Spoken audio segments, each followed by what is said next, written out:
राज्यसभा का member of parliament हो गया हो, कोई सदर जमहूरिया हो गया हो, मुसलमानों जैसा नाम हो, मैं उनकी बात नहीं कर रहा हूँ। आपके जो मिल्ली मुतालिबात हैं और जो मुतालिबाती सियासत करते हैं और जो मुतालिबात और इशूज़ की बुनियाद पर उम्मत मुस्लिमा के अंदर सरगर्मियों को फ़रोग़ देते हैं, उनके सामने एक सवाल है। 100 साल से पुराना आपका मुतालबा है कि वंदे मातरम आप नहीं पढ़ेंगे, लेकिन जितने भी सरकारी इदारे हैं वंदे मातरम पढ़ा जाता है। पार्लियामेंट का भी इजलास वंदे मातरम पढ़ने के साथ ही ख़त्म होगा। जो मुस्लिम पार्लियामेंटेरियन हैं वो भी वंदे मातरम खड़े होकर के पढ़ेंगे। तो आप 100 साल से भी ज़्यादा वक्त से इस बात को इस मुल्क में दोहरा रहे हैं कि वंदे मातरम पर मुसलमानों का एतराज़ है, लेकिन आज मुसलमानों का बच्चा वंदे मातरम को पढ़ने पर मजबूर है। इसमें आपकी क्या कामयाबी है? आपने उर्दू की तहरीक चलाई। अगर ये मदरसे न होते तो ये जो कांग्रेसी हुकूमत जो रही है, ये इस बात में कामयाब हो गए थे कि मुसलमानों की पूरी नस्ल जो आ रही है वो उर्दू से पूरी तरह से नाबलद हो। ये मदरसों का एहसान है जिनकी खामियां हम निकालते हैं कि हमने उर्दू क्लासेस में नहीं पढ़ा। उन्होंने पूरा इंतज़ाम किया था कि नई जनरेशन जो आए वो उर्दू ही न जाने, लेकिन उर्दू के नाम पर तो बड़ी बड़ी तहरीकें यहाँ पर चली हैं। लोग सदर जमहूरिया तक बन गए हैं उर्दू की तहरीक चला करके, लोगों को ओहदे भी बड़े बड़े मिले हैं। लेकिन उर्दू की तहरीक के मामले में आपके पास कुछ ज़ाब्ते भी पास हुए हैं। अभी सुप्रीम कोर्ट ने एक और आर्डर पास किया है, लेकिन अमली सतह पर आपके पास कामयाबी की हैसियत क्या है? एक सवाल है। बाबरी मस्जिद के ताल्लुक़ से आपने एक बहुत बड़ी तहरीक चलाई, लेकिन आपके सामने मैं एक मिसाल आपके सामने रखना चाहता हूँ कि शाहबानों के ताल्लुक़ से जब फैसला आया सुप्रीम कोर्ट का, और मैं समझता हूँ कि पर्सनल लॉ के ताल्लुक़ से एक बड़ी तहरीक बरपा हुई, गाँव में कस्बों में एहतजाज मुजाहरे और सब कुछ हो रहा था। तो क्या हुआ? एक बिल पास हुआ राजीव गांधी के पीरियड में, मुस्लिम वीमेन प्रोटेक्शन बिल। और वो जब बिल पास हुआ तो उस वक्त के जो कांग्रेस से जुड़े हुए लोग थे और जो लीडरान थे, उन्होंने खूब बड़े बड़े पोस्टर छपवा करके अपनी पीठ थपथपाई कि हमने कारनामा अंजाम दिया। लेकिन ये बिल कब पास हुआ? 19 मई 1986 को। तारीख़ मैं ख़ास तौर से आपके सामने पेश कर रहा हूँ। 19 मई 1986 को Muslim women protection bill Rajiv Gandhi के दौर में पास हुआ, ठीक है। और उससे पहले राजीव गांधी ने ये इंतज़ाम किया कि 1 फरवरी 1986 को बाबरी मस्जिद का ताला बुत परस्ती के लिए खोल दिया, ठीक है। उससे पहले इंतज़ाम कर लिया कि ठीक है हम आपका बिल पास करते हैं, लेकिन उससे पहले हम आपके ऊपर जो हमारे जो मोहसिन हैं, जो हमारी वोटों से इक़्तिदार में पहुँचे थे, उन्होंने ही बुत परस्ती के लिए ये बाबरी मस्जिद का ताला खोल दिया। उससे पहले, ठीक है, 2 महीने के बाद 19 मई को हम बिल पास करेंगे, फरवरी में हम ताला खोल देते हैं। और फिर जो बिल पास किया उसकी हैसियत क्या है कि उसमें ऐसी खामियां जानबूझ करके डाल दी गई कि आज भी उसी बिल की रोशनी में तमाम अदालतों से, निचली अदालतों से लेकर के सुप्रीम कोर्ट से शरीयत की रूह के ख़िलाफ़ फैसले दिए जाते हैं। तो आपके पास ये पूरी तहरीक का, पर्सनल लॉ के नाम पर जो तहरीक चलाई गई, उसके पास हासिल क्या हुआ, क्या नतीजा आपको मिला? और जिन लोगों ने ये तहरीकें चलाई उन्होंने क्या आपको समझाया? फिर बाबरी मस्जिद के ताल्लुक़ से भी बड़ी बड़ी तहरीकें चली, लेकिन ये बाबरी मस्जिद आपके वोटों से शहीद हुई, क्योंकि कांग्रेस को तो वोट दे करके आपने हुकूमत तक पहुँचाया था। क्या मुसलमानों ने वोट नहीं दिया जब 6 दिसंबर 1992 को ये बाबरी मस्जिद शहीद हुई थी? तो अलमिया ये है कि हम अपने वोटों के ज़रिए, अपनी क़ुव्वत के ज़रिए हमारे ख़िलाफ़ कार्रवाइयाँ होती। और आगे आइए, मुस्लिम यूनिवर्सिटी का अक़लियती किरदार, आज भी उसके ऊपर तलवार लटक रही है। तो जितने बड़े बड़े इश्यूज़ हैं वहाँ पर आपकी बहैसियत उम्मत के, बहैसियत कम्युनिटी के, बहैसियत मिल्लत के कोई भी कामयाबी नहीं है। इस बात को तो एतराफ़ करना पड़ेगा, और अगर आप इसका एतराफ़ नहीं करते हैं तो मसला हल नहीं हो सकता। अब एक और सवाल आपके सामने है कि ये बहरहाल इश्यूज़ उम्मत के अंदर किन लोगों ने खड़े किए। एक सवाल है, उम्मत के अंदर उन लोगों ने खड़े किए जो मिल्लत के नुमाइंदे नहीं थे, बल्कि अपनी अपनी पार्टियों की नुमाइंदगी मिल्लत के अंदर कर रहे थे। मिल्लत की नुमाइंदगी करने की हिम्मत और इस्तात और क़ुव्वत उनके पास नहीं थी कि वो अपनी पार्टी के लीडरान के सामने वो कर सकें। वो अपनी पार्टी के आलेकार थे मिल्लत के अंदर, अपनी पार्टी का मैसेज मिल्लत के अंदर पहुंचाए जाते थे, और जब पार्टी लीडरशिप ये तय करती थी कि अब इस इशू को ख़त्म करना है, दबाना है और इसमें कोई तहरीक नहीं चलनी है, तो वो तहरीक ख़त्म हो गई, दबा दी गई।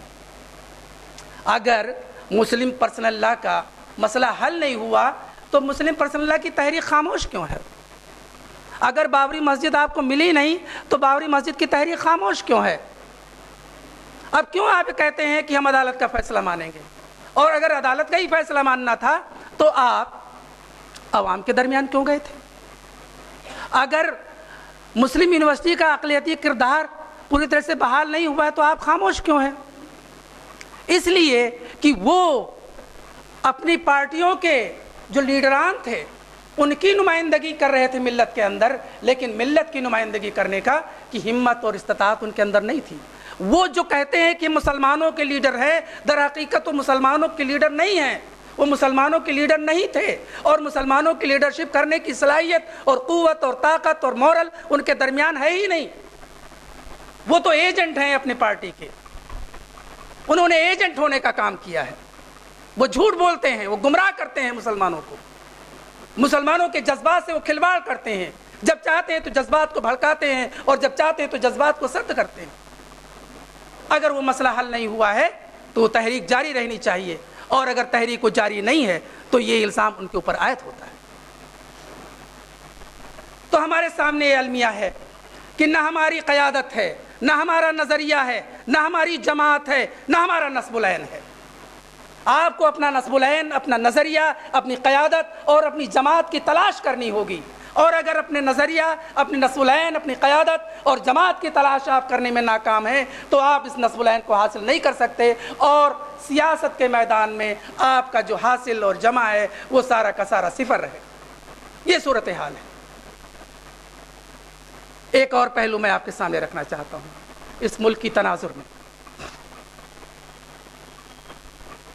जितने भी फसादात हुए हैं, मुस्लिम कुछ फसादात हुए हैं, किसी में भी मुजरिमों को सज़ा नहीं दी गई, जबकि यहाँ रिकॉर्ड बातें आ गई कि फला फला लोग मुजरिम हैं, फला फला लोगों ने फला फला जगह पर मुसलमानों के खून से होली खेली है, उनका कत्लेआम किया है। कमीशन बिठाए गए, कमीशन की रिपोर्टें भी आ गई हैं, लेकिन कुछ नहीं हुआ, इसलिए कि आपका कोई सियासी वज़न इस मुल्क में है नहीं, और सियासी वज़न इसलिए नहीं है कि आप अपने नज़रिया के ऊपर, अपने नस्बुल-ऐन के साथ आपकी सियासत नहीं चल रही। मैं उस पहलू को आपके सामने रखना चाहता हूँ। एक साजिश के तहत मुसलमानों को, एक साजिश के तहत हिंदुस्तान के मुसलमानों को एहसास जुर्म और एहसास खौफ में मुब्तला किया जाता रहता है। एहसास जुर्म कि पाकिस्तान हमने बनवाया है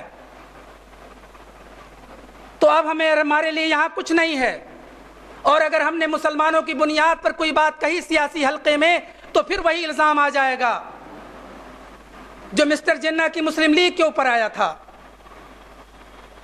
इस एहसास जुर्म में बार बार मुब्तला किया जाता है, और हमारे भी मुकर्रीन मुब्तला करते हैं। उनकी तकरीर का पहला पैराग्राफ, इब्तदाई जो अल्फाज हैं वो अपनी यही इसी बात पर होते हैं कि हम इस मुल्क के सबसे ज़्यादा वफादार शहरी हैं। सबसे बड़ा ज़मानत वफादारी का और अमानत का और अदल का तो इस्लाम है।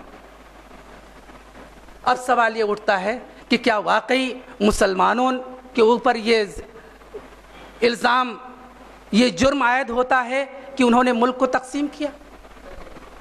और क्या आज जो मुसलमान हिंदुस्तान में पाए जाते हैं उसके लिए मुजरिम हैं। ये बात बिल्कुल सफ़ेद झूठ है और बड़ी मक्कारी के साथ, साजिश के साथ कही जाती है कि मुसलमानों ने इस मुल्क को तकसीम किया है। मैं आपके सामने कि मुसलमानों ने इस मुल्क को तकसीम किया है, मैं आपके सामने चंद हक़ाइक़ आपके सामने रखना चाहता हूँ। तारीख को छुपाया जाता है, अल्फाज का मैनिपुलेशन किया जाता है, और वही लोग जो हमारे मोहसिन हैं वो अल्फाज के साथ खिलवाड़ करते हैं, वो तारीख को छुपाते हैं, वो गुमराह करते हैं। 1916 में लखनऊ में एक इजलास हुआ। उसमें कांग्रेस के लोग भी मौजूद थे और मुस्लिम लीग के लोग मौजूद थे, और इसमें कोई दो राय नहीं है कि ये दो कुव्वतें उस वक्त सबसे अहम कुव्वतें थीं। और इस इजलास के रूहरवां बाल गंगाधर तिलक थे। बाल गंगाधर तिलक ने का स्टेचर जितना भी आप कोई कम करने की कोशिश करे, लेकिन वो एक बड़े स्टेचर की शख्सियत थे, और उन्होंने वहाँ पर एक मुआहदा हुआ और उस मुआहदे के ऊपर बाल गंगाधर तिलक ने दस्तखत किए, जिसको कहा जाता है लखनऊ पैक्ट या हिंदू मुस्लिम मुआहदा। ये मुआहदा किसने किया? मुस्लिम कायदीन ने किया, हिंदू कायदीन ने किया, बाल गंगाधर तिलक ने किया। और ये मुआहदा उसी बुनियादों पर हुआ जिन बुनियादों की बात गोपाल कृष्ण गोखले कहते थे। गोपाल कृष्ण गोखले का 1915 में इंतकाल हो गया था। उन्होंने जो सोच दी थी उसी की बुनियाद पर हुआ, लेकिन 1926 या 27 में कांग्रेस की तरफ से मोतीलाल नेहरू ने एक रिपोर्ट शायद की और वो सारे मुआहदे के ख़िलाफ़ अपनी रिपोर्ट दे दी, और कांग्रेस ने उसको अख्तियार कर लिया। तो गोया कि मुआहदे को तोड़ा किसने? कांग्रेस ने। मुआहदों को किसने तोड़ा? वो साजिशी लोग जो हिंदू और मुसलमान के दरमियान तफरीक पैदा करना चाहते थे, जो लड़ाना चाहते थे, जो बरतानवी इस्तेमार के एजेंट थे, उन्होंने मुआहदा तोड़ा। और 1926 और 27 से लेकर के 1947 तक जो कुछ भी हिंदू मुस्लिम के दरमियान कन्फ्लिक्ट है वो ये है कि तुम असल मुआहदे के ऊपर आ जाओ,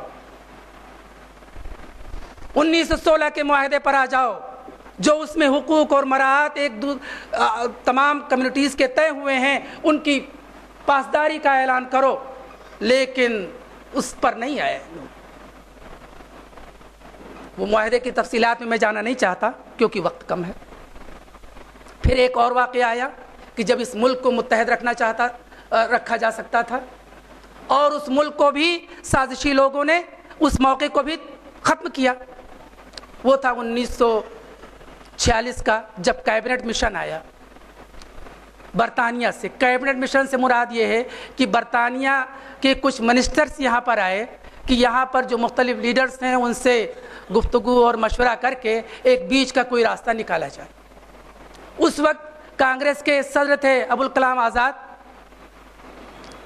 मुस्लिम लीग के सदर थे मोहम्मद अली जिन्ना, और एक मुआहदा तय भी हो गया। ये तय हो गया कि जो भी कैबिनेट बनेगी उस मुल्क तकसीम नहीं होगा, और जो कैबिनेट बनेगी उसमें मुसलमानों की इतनी नुमाइंदगी होगी और गैर मुस्लिमों की ये नुमाइंदगी होगी। लेकिन उसी मुआहदे के बाद, कैबिनेट मिशन प्लान के बाद 40 से लेकर के 46 तक मुस्तकिल, ये कोई इससे ज़्यादा कोई रिकॉर्ड था ही नहीं। उससे पहले लोग 1 साल के लिए जो इजलास होता था उसमें कांग्रेस के सदर होते थे। अबुल कलाम आज़ाद 40 से 46 तक लगातार सदर होते आ रहे थे, ये दिखाने के लिए कि मुसलमानों का सबसे बड़ा लीडर अबुल कलाम आज़ाद हमारे साथ है, मुसलमानों को बेवकूफ़ बनाने के लिए। और जब मुल्क आज़ाद होने का मौका आया, कैबिनेट मिशन प्लान के फ़ौरन बाद सदारत बदल गई कांग्रेस की, जवाहरलाल नेहरू सदर हो गए, और उन्होंने बॉम्बे में जाकर के सबसे पहले जो बयान दिया सदारत के बाद कि कैबिनेट मिशन प्लान कोई खुदाई दस्तावेज़ नहीं है, हम उसके पाबंद नहीं हैं। सवाल ये है कि इस मुल्क को जवाहरलाल नेहरू ने अगर नहीं तोड़ा तो फिर किसने तोड़ा? इस साजिश के ऊपर पर्दा क्यों डाला जाता है? और इसका एतराफ़ क्यों नहीं किया जाता है कि कैबिनेट मिशन प्लान को तोड़ने का मुजरिम जवाहरलाल नेहरू है।